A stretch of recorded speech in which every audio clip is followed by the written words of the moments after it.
morning. Morning. I titled this presentation today, Be a Serial Entrepreneur. That's cereal with a C, for like breakfast cereal. I'll explain that in about 15 minutes. What you should know, though, that be a serial entrepreneur is a core value at Airbnb. It means not only be an entrepreneur, but be creative and be scrappy. Do more with less. And it's a big part of our story. And this morning, what I'm going to share is the Airbnb founding story. There's three of us that started this company together. Myself, Nathan, Joe on the left, and Brian on the right. And we were all roommates at one time. We lived here in San Francisco, this apartment. And in October of 2007, the rent on this apartment was increased 25%. And I and another roommate decided we had had enough and I was moving out. So Brian, who was not yet living in the apartment, he was in Los Angeles. Joe called Brian and said, "Why don't you come to San Francisco to be an entrepreneur?" So Brian quit his job in Los Angeles, drove to San Francisco, and upon arrival was told that the rent would be $1,150. But Brian only had $1,000 in his bank account and had just quit his job. So he had a math problem. So the two of them are both designers, and it just so happened that there was a design conference that was coming to San Francisco the following weekend. And they got the idea to rent out one of the extra bedrooms as a bed and breakfast. Well, there was no bed in this bedroom, but Joe had an airbed in the closet. So instead of calling it a bed and breakfast, they called it an airbed and breakfast. And they created a really simple web page using WordPress, just a blog, to put up an advertisement.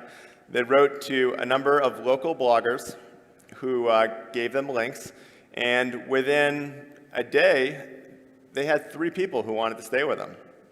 There was a 35-year-old woman from Boston, a father of 4 from Utah, and a man from India. And that weekend, they made not only $1,000, but they showed their guests around the city, and they all went to the conference together and made wonderful friendships. So much so that the man from India invited them to his wedding 2 years later. And so, fast forward a couple months. It's now January 2008, and I had just quit my job. And the 3 of us decided we wanted to start a company together. And the guys told me this story that had happened in October.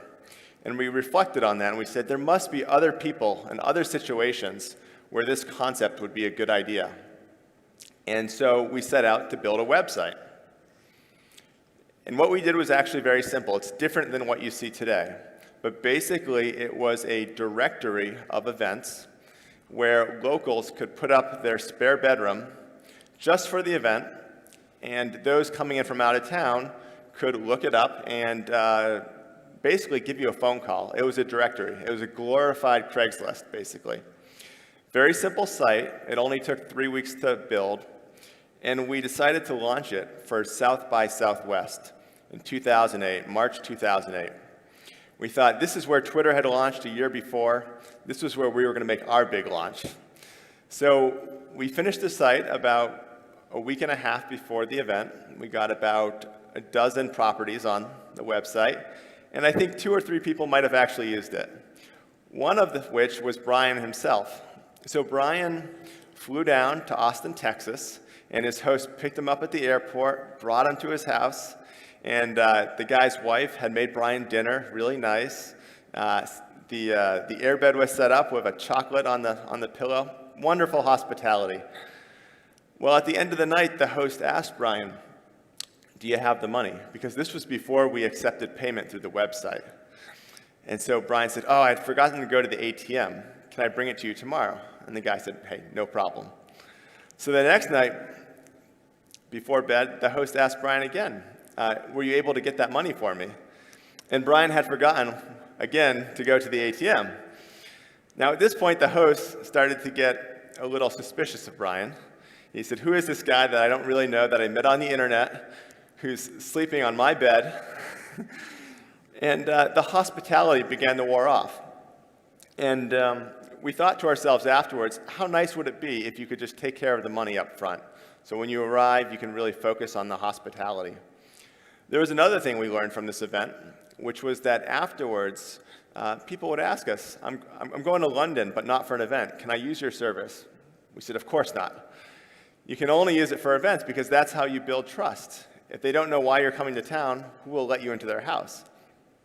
But then we really got to thinking, and we came up with a new vision for Air Bed and Breakfast, and that was, why don't we just try to make it just as easy to book someone's home as it is a hotel? We had this motto, 3 clicks to book it. Basically, you would go to our homepage, type in a destination, see some search results, and hopefully find something you like. And if you liked it, you could click book it. 3 clicks to book it. And these are all screenshots from the early days. And so this is what we set out to build later in the summer of 2008. And we had to figure out how are we going to launch this new concept, this new website. And we decided, why don't we use an event once again? And that summer, everybody was talking about the Democratic National Convention, which is going to be held in August 2008 in Denver. It's where Barack Obama was going to receive the Democratic Party's nomination for presidency. And big historic event. They had upgraded the venue to the stadium that holds 80,000 people. And while we looked up in Denver, there's only 17,000 hotel rooms. So we knew right away there was going to be a problem, that there's going to be a need for alternatives. And so we rushed to build this website in 3 months. And again, we launched it 2 weeks before the event. And we were lucky. There were a lot of locals who were looking to get out of town and make some money. And so within the first week, we got 800 people to put up their properties on our website because people wanted to be sure that they found a booking. And meanwhile, the news was doing stories about how so many people want to come to this historic event and participate, but that there aren't any places to stay. And so we wrote to the local newspaper, and we said, actually, we have 800 places that are confirmed available right now on our website.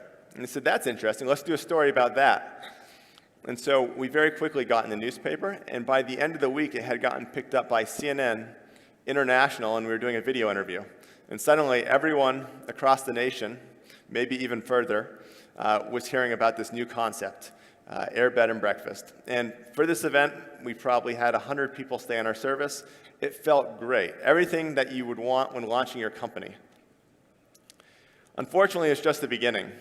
And this is the typical life cycle, emotionally, of a startup. It starts with a lot of excitement, climaxing when you launch your company, and hopefully you get some press coverage, and you just feel on top of the world. But that quickly wears off, and for us, 1 week later, the crickets were chirping. Nobody cared about us. We weren't relevant anymore.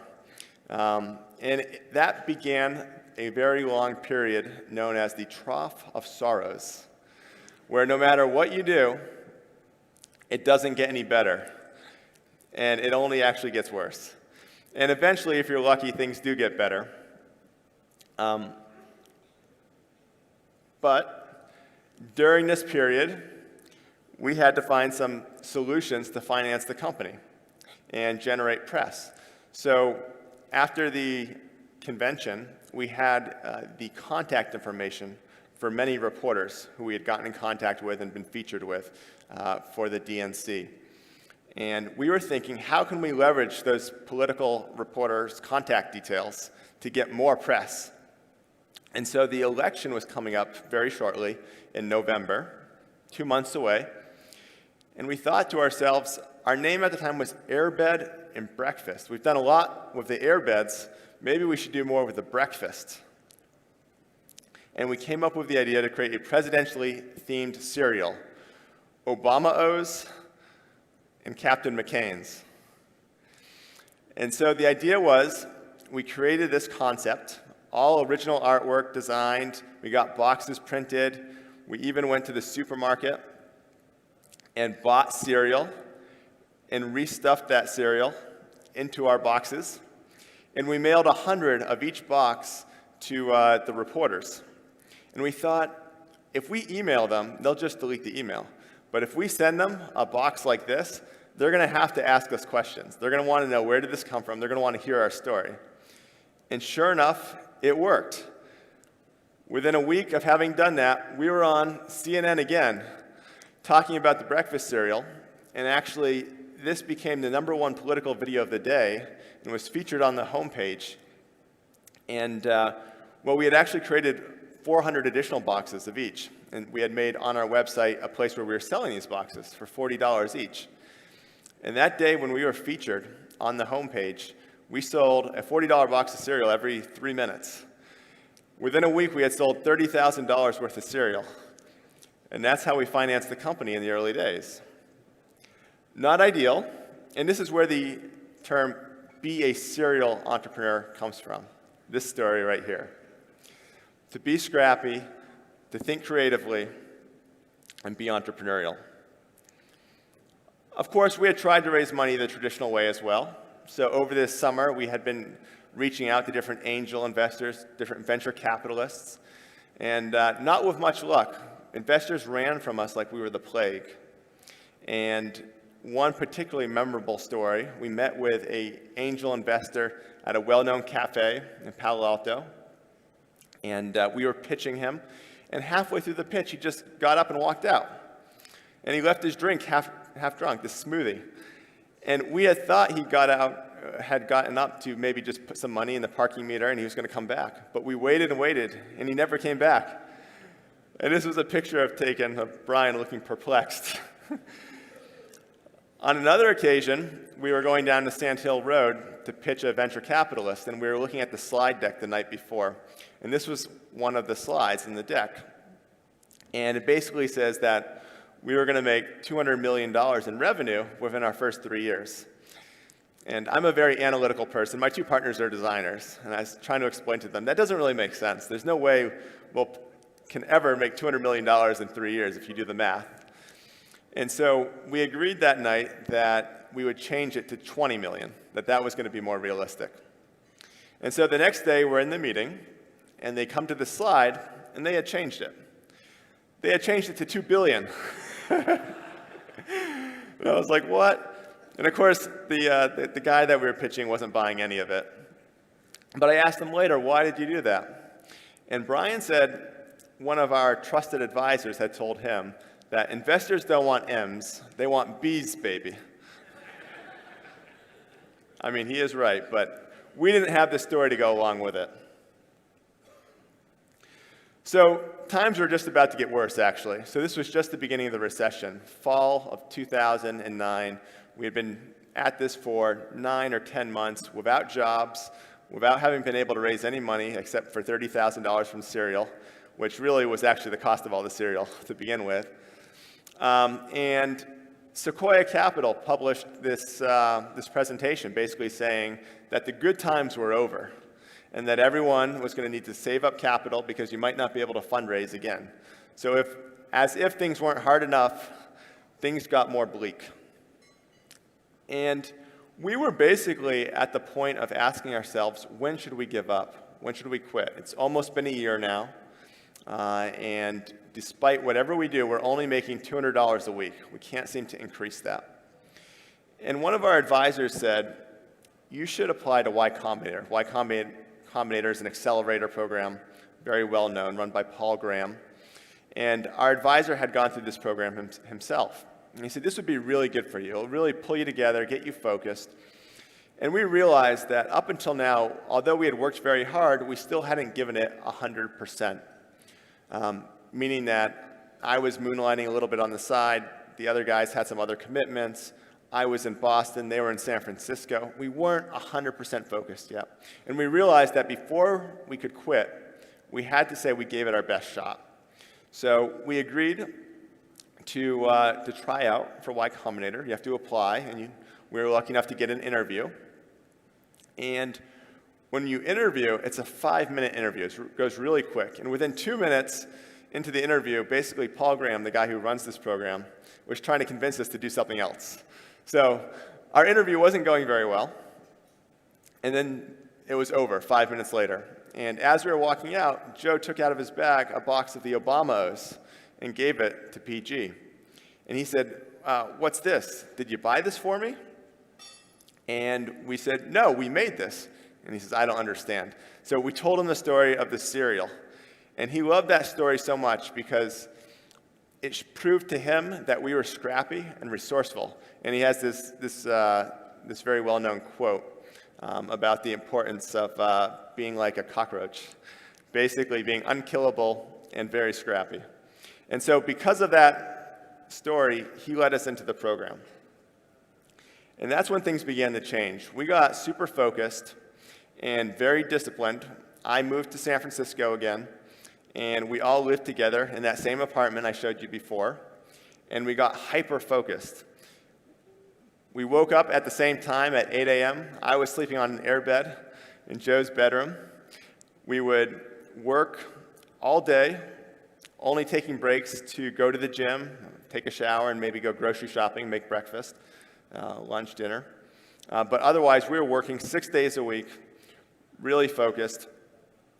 And because it was the recession, PG told everybody, he says, revenue is going to be super important.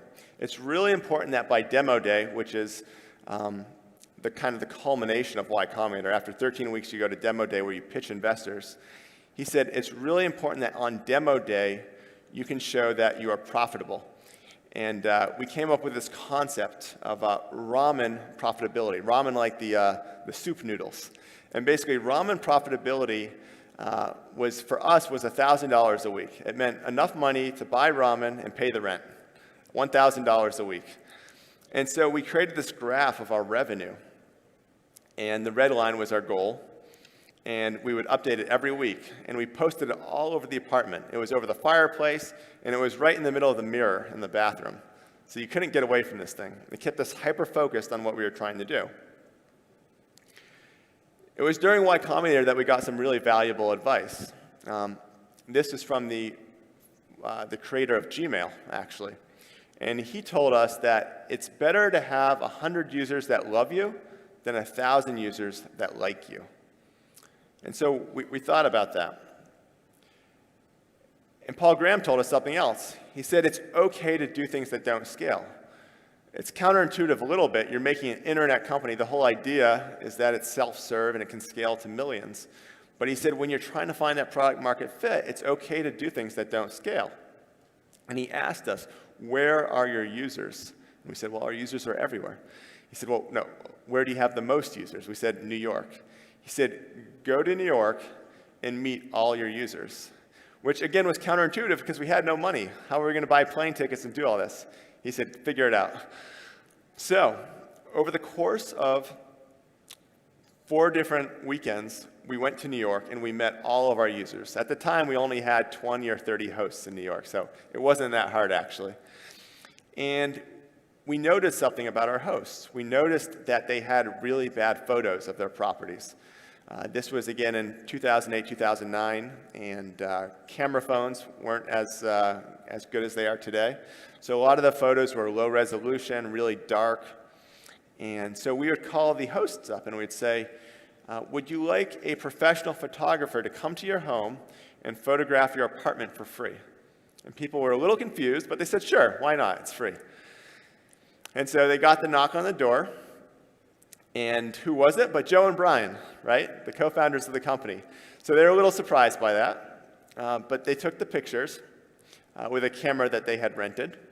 And while they're there, they opened up the website and showed them how to use the website and got product feedback. And then also invited the hosts out to beer later on that night. And so we'd get together, say 10 or so people at a time for beer. And we'd build a relationship, build a rapport, tell them our story, try to make them into our evangelists. And so much so that once we went back to San Francisco, we were able to give them a call and ask them things like, hey, your profile description, it's only a paragraph, and you have a really nice apartment. Do you mind if we write 2 more paragraphs for you? Or you're trying to charge $400 a night. That seems a bit unrealistic to start with. Maybe we could start with $50 a night, and if you get too many inquiries, you can always increase it. So had we not met these people and built a relationship, we would have never been able to ask them that. But because they had heard our story and they wanted us to be successful, they were cooperative. And as a result of taking high-quality photos, lowering the prices, improving the profile descriptions, and just generally getting the host to cooperate with us and wanting us to succeed, suddenly we had a really nice product. And it was at this point that guests from around the world started booking these properties in New York. And so the host started making money. They would tell their friends would come to the site, see the really high bar that was established, and they would emulate that. They would put up their own property and take the good photos, etc. And meanwhile, people were coming from New York from around the world, and then they would go home. And oftentimes, the guests would become hosts themselves. And so very quickly, this idea began to cross-pollinate. And so properties were popping up in Berlin, Barcelona, Hong Kong, all over the world, and suddenly you had a lot more places you could go to. And today it's exploded. There's 600,000 properties in 192 countries, 40,000 different cities, literally everywhere. And those properties are being booked. So it took us 4 years to get our first 4 million guests. But in 2013 alone, we serviced 7 million additional guests for 11 million today. So classic hockey stick growth. And on any given night, there's about 150,000 people staying in other people's homes. And so what we have realized, though, is it goes way beyond just hospitality. We've actually created a new generation of serial entrepreneurs. We did a study in Spain specifically, surveying our hosts. And what we found is that 28% of our hosts in Spain are entrepreneurs, and that those entrepreneurs have been responsible for about 40,000 jobs here. And these are new companies. So half of them are younger than 5 years, 25% over in the last year, and a third of them are located here in Barcelona. But it's not just about the money that is helping these entrepreneurs to succeed. They're actually using the service to meet other people. 55% use it to meet other people, 36% use it to meet clients, and 25% use it to get opinions on their work. And so with that in mind, we partnered with the event here today, 4 years from now. And we thought, how cool would it be if we could connect the entrepreneurs in our host community with entrepreneurs who are visiting from far and wide. So I'm not sure how many of you were able to take advantage of this, but we had many entrepreneurs staying with other entrepreneurs, hopefully making connections, hopefully propelling their businesses forward.